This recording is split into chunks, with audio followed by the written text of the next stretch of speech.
Pues puedo decir que encontré al 2 del tour y ahorita vamos a ver otro. Miren.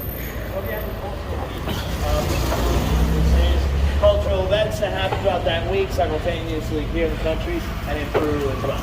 In 2022, this wall was painted for that week. Two women artists on this wall, which is important to mention as well. You're starting to see it already.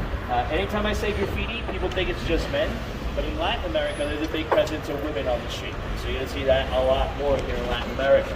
The first name up top, Saco Pera. She's from the city. I know her by a different name. Many artists will have two profiles, yeah? They'll work in the city, work with companies, but still paint legally with another name on the street. The other girl on the bottom, Fefa, she's from Lima. She was invited by the Peruvian embassy to come and participate here, yeah? You take a look at the bracelets of the indigenous girl. You see that connection between the two communities. Understand, guys, that Peru, Colombia, Ecuador, Brazil, we share borders, yeah?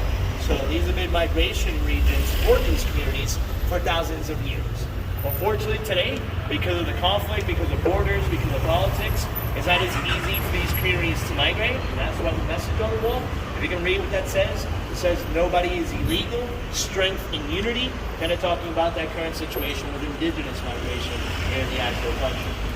Now, the next thing I want to show you guys is something that happened in March of 2023. So this happened about 2 years ago, yeah? When this happens, this changes illegal graffiti, not just here in the city, but everywhere around Latin America, yeah? Take a look at that tall building that you see right there. That's the tallest building in the country right now. If you actually look at the last floor, yeah, it's been taken illegally by a guy that goes by the name of Inco. Yeah? The name that you see right there, it says INK. The full name is Inco. But what you're looking at is the tallest painted illegal tag in Latin America. Yeah? Now, how do we come up with this crazy idea? Well, you guys can do it on your own. There's a list of tall buildings in Latin America. You can find that list online. This is number 34 on that list, yeah? If you go on Google Earth, you can check out the top parts of all the other buildings.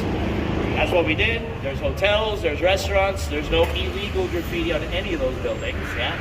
This building's operating. There's a shopping center, there's offices, there's apartments. The top 3 sections of this tower that you see right here have never